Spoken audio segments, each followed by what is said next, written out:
Hey guys, welcome back to the Birkin District with Monique today. And today I have a video on how I get my designer bags secondhand. There's so many videos about this around, but maybe some of you still want some infos on how I get them secondhand. So if you are interested, don't forget to click subscribe down below and continue watching. So I think I wrote this down kind of. I've basically three main items where I get my designer bags from. I live in New York City, and it is a city where you can easily find sample sales, consignment stores like everywhere around the city. Like every few blocks there's a sample sale. The thing is, there's so many people here buy high-end items, you know, like either just regular people or models who live here or bloggers who get things for free or buy things, you know, fashion things, and just wear them a few times, and then they want to buy other things, and so they sell their stuff to the consignment stores, or you know, yeah, so mainly to the consignment stores. So in New York City, it's kind of easy to find those bags at consignment stores, and these are trustworthy consignment stores who have been around for years. I don't say that you should try to authenticate it. Of course you have to. As a buyer, you have to be responsible, and you have to make sure that you pay attention to what you're trying to buy. So even though these consignment stores are, you know, trustworthy and have been in business for so long, and they are, you know, experienced in authenticating stuff, sometimes, you know, people make mistakes. So I do really suggest that you are, you know, try to be careful and see if, you know, like let's say you're buying Chanel, is there like the authenticity card, is there the serial, you know, date code, see how the stitching looks like, see how the leather feels like. So yeah, so consignment stores are great for that. My favorites are the one in East Village. It's called Tokyo 7. They don't really have a lot of designer bags, but they have amazing style. So they're very downtown New York, like very similar to what Barney's you know, style is. So they get a lot of models selling to them, so you get a lot of great stuff. One time I was like trying to get this Valentino rock stud, which was only for $250, but I wasn't fast enough. Another girl was before me. So things like that do go really fast, so you have to keep that in mind. But that is one of my favorite consignment stores in New York, just because of the style. If you are more classic style, there's so many in the Upper East, like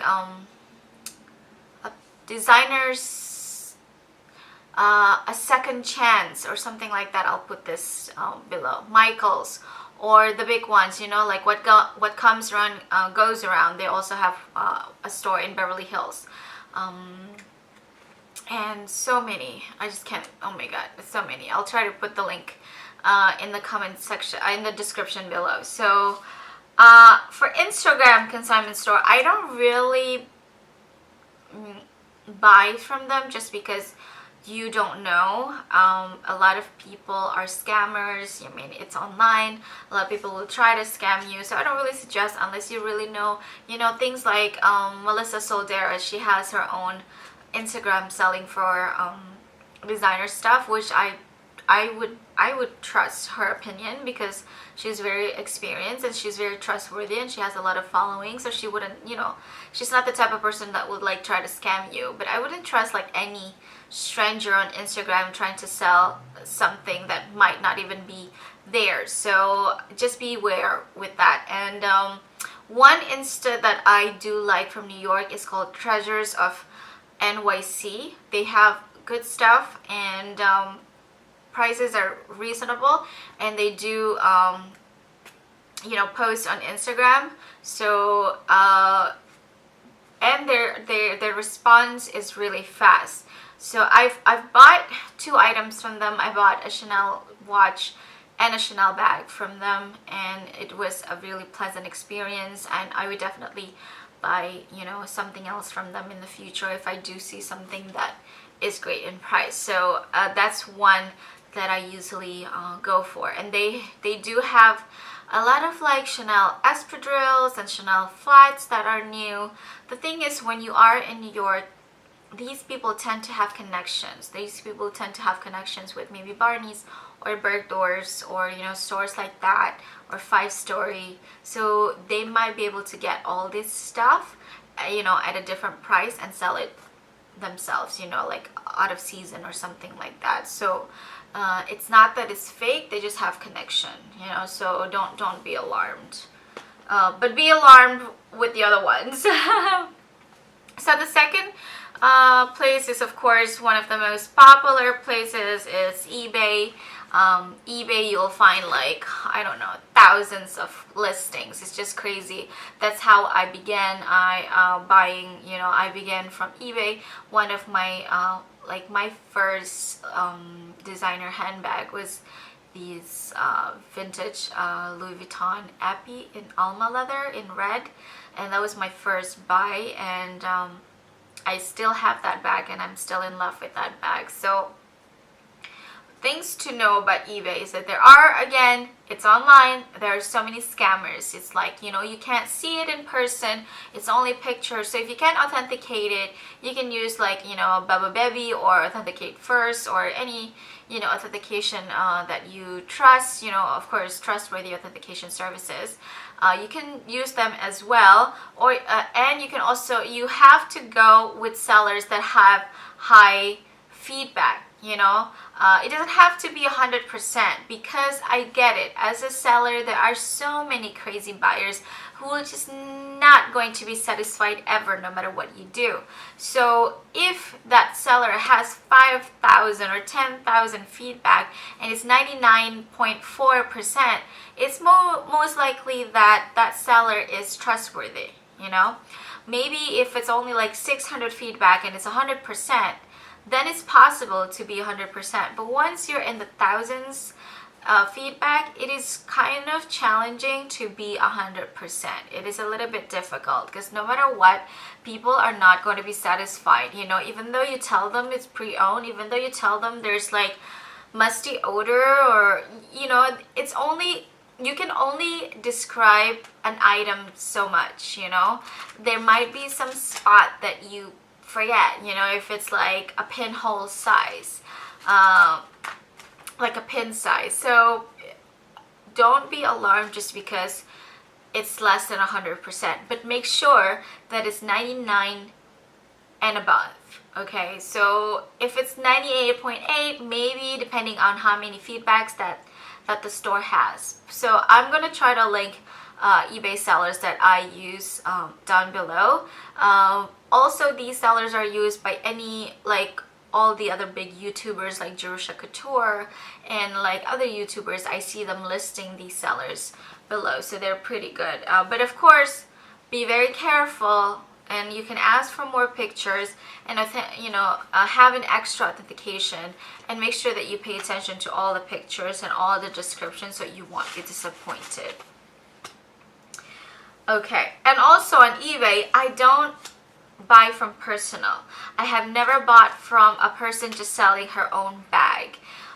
It could be true, it could be a real bag, and it could be like something that is legitimate, but the thing is, I just don't, you know, I don't want to risk that much money on someone that might or might not be true, you know, on something that might or might not be correct. I don't want to experience it. I don't want to have to deal with calling PayPal to get my money back, or calling eBay, you know, it's her side against my side. It's just way too complicated. I've seen a lot of people on eBay, on YouTube doing it, buying from a personal seller, but I myself prefer not to, just because I don't want to deal with the problem. So yeah, number 2 is eBay, and number 3 is, of course, the resellers websites that everyone, I think almost everyone who loves luxury would know.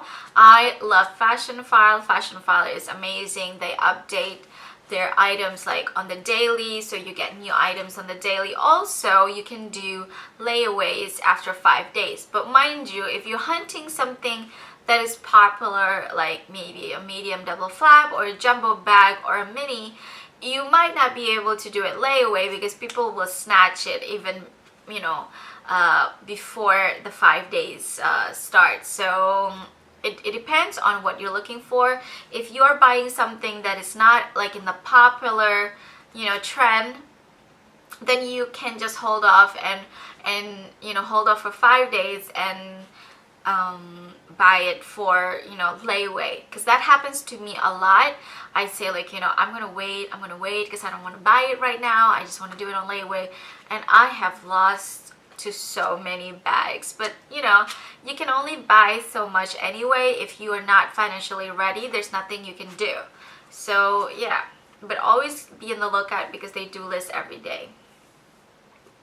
What I like about Fashionphile in terms of layaway is that it's their own system.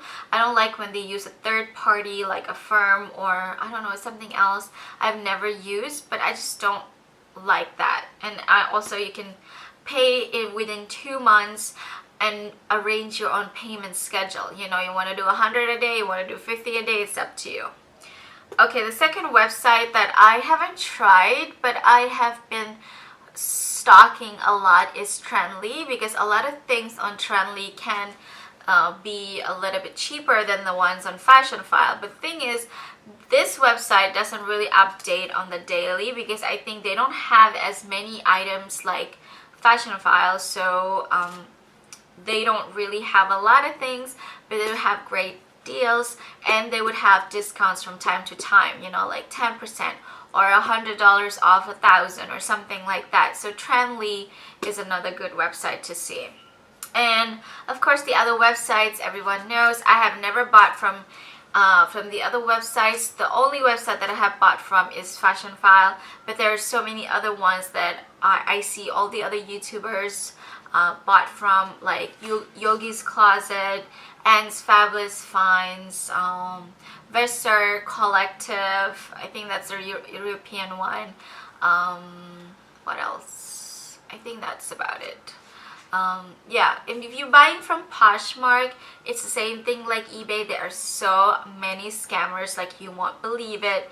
Please ask for like extra pictures, ask for questions, make sure that this person is responsive, because there's so many people trying to post just one picture and trying to get your money, and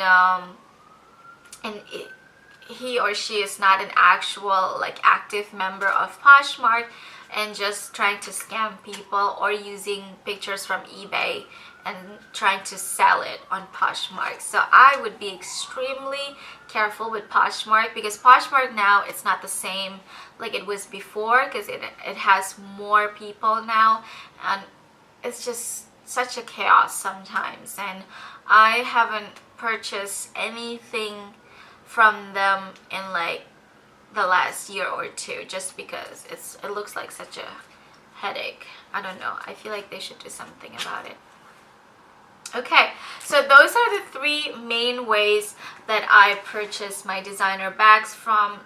You know, I hope this helps you if you are thinking about pre-owned. Pre-owned is definitely a great way to purchase bags, and you can choose from any condition that you want depending on the budget that you have. If you want something that is like a little bit cheaper, of course you have to understand that you won't get something that is in a pristine condition. Things that are in pristine condition tend to cost more, and they have only a little bit of difference compared to the new items that you can buy from the store. But maybe people want to save on tax, and people want to save, you know, 10%. When you buy a designer handbag, it's still a lot of money. So either you go pre-owned or you go new. I think both are just great, and at the end of the day, you are getting what you want. You're getting the bag that you want. It doesn't matter, you know, whether it's new or pre-owned, you know, as long as it makes you happy and, you know, you're getting your bag that you want to get. So thank you so much for watching. I hope this helps. Let me know if you have any specific question, and yeah, please don't forget to subscribe, and I'll see you again soon. Bye.